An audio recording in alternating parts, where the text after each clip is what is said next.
35,000 feet की बुलंदी पर उड़ते जहाज में 18 घंटे गुजारना, और इस सोच के साथ कि जहाज जो इस बड़े कुर्रा अर्ज पर एक चींटी की मानिद है, हवा के ज़रा से दबाव से जो हिचकोले खाने लगता है, जिसके न ऊपर कुछ है न नीचे कुछ, और इस सोच को ज़रा से शह दो तो घबराहट और सीने की जलन के सिवा कुछ नहीं मिलता।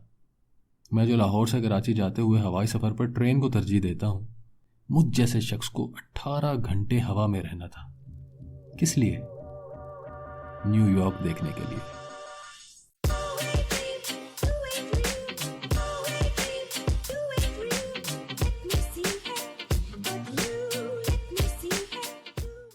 बात शुरू करते हैं वीज़े से। मिडिल क्लास फैमिली के बच्चे बचपन से सुनते चले आते हैं कि अमेरिका का वीज़ा ना सबसे मुश्किल वीज़ा, वो या तो लॉटरी से निकलता है, या बाहर बैठे हुए कोई रिश्तेदार आपको स्पॉन्सर करेंगे तब आप आ सकते हैं, या फिर आप लाखों रुपए दे के एजेंट को तब भी तबाह बर्बाद हो सकते हैं। लेकिन हमने ये बात साइड पे रखी, हमने कहा नहीं भाई, इस एडवेंचर में घुसेंगे।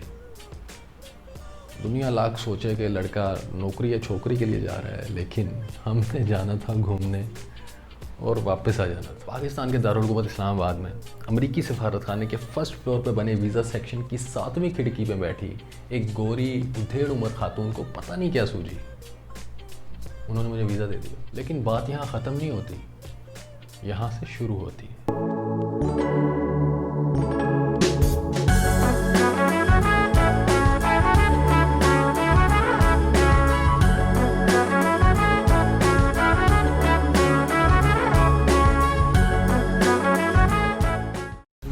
मेरे गाइड हैं, उन्होंने मुझे एक एक गली, एक एक बस, एक एक ट्रेन और एक एक रोड के बारे में इतनी मालूमात दे दी है जो मैं अभी समझ नहीं पा रहा। न्यूयॉर्क का डाउनटाउन बड़ा मज़ेदार है।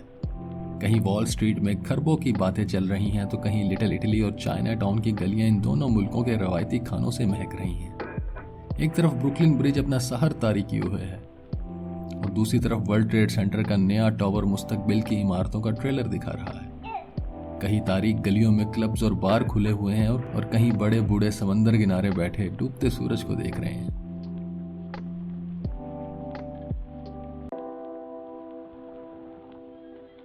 अभी मैं मौजूद हूँ डाउनटाउन में, जहाँ पे सबसे कदीम इमारतें मौजूद हैं न्यूयॉर्क की। ये है न्यूयॉर्क स्टॉक एक्सचेंज, वो पीछे ट्रिनिटी चर्च है, ये फेडरल हॉल है और ये सारी वॉल स्ट्रीट का इलाका है। और अभी तक मुझे इतना ही पता चला है। यहाँ से मैं पैदल चलता हुआ जाऊँगा ब्रुकलिन ब्रिज पे, जहाँ पे शाहरुख खान ने गाना कल हो ना हो गाया। कल हो ना हो फिल्म देखने के बाद लगता था न्यूयॉर्क में बस एक ही पुल है और वो ब्रुकलिन ब्रिज है, जो मैनहट्टन को बाकी शहर से मिलाता है। और गाने की वजह से हमें मुफ्त में इस पुल से एक लगाव हो गया था। आज इसे इतना करीब से देखने के बाद जज्बात का सैलाब तस्वीर की सूरत में निकला। न्यूयॉर्क में दर्जनों पुल हैं, लेकिन ब्रुकलिन ब्रिज की एक अलग फैन बेस है। दुनिया के पहले स्टील वायर सस्पेंशन पुल की हैसियत से इसकी तामीर का आगाज 1869 में हुआ, जो कि 14 साल में मुकम्मल हुई। न्यूयॉर्क के दो इलाकों ब्रुकलिन और मैनहट्टन के दरमियान मशरकी दरिया पर बने इस पुल को रोजाना हजारों सयाह पैदल चलकर अबूर करते हैं।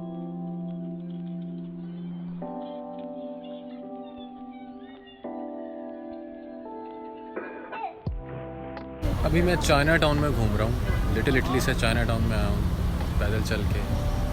तो ये डाउनटाउन का इलाका है मैनहट्टन का, और यहाँ पे जो इसकी ख़ास बात जो मुझे लगी है कि हर गली से आपको कोई ना कोई ऐसी बिल्डिंग या ऐसी जगह नज़र आ रही होगी जो उसको हसीन बना देती है। जैसे कहीं से आपको एम्पायर स्टेट बिल्डिंग नज़र आ रही होगी, किसी गली के एंड से आपको हल्की सी क्राइस्लर बिल्डिंग की चूंच नज़र आ रही होगी, कोई मोड़ मोड़ेंगे सामने ब्रुकलिन ब्रिज आ जाएगा, किस पीछे आपको मैनहट्टन ब्रिज नज़र आ रहा होगा, कहीं देखेंगे सामने आपको वर्ल्ड ट्रेड सेंटर नज़र आ रहा होगा।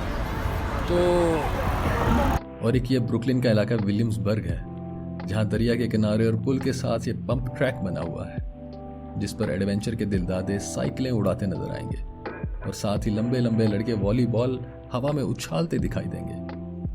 खूबसूरत शक्लो सूरत वाली लड़कियां दरिया के किनारे खड़े दूसरी तरफ नजर आते मैनहट्टन की बुलंद इमारतों के पीछे डूबते सूरज को मुस्कुराती नजरों से देखती मिलेंगी।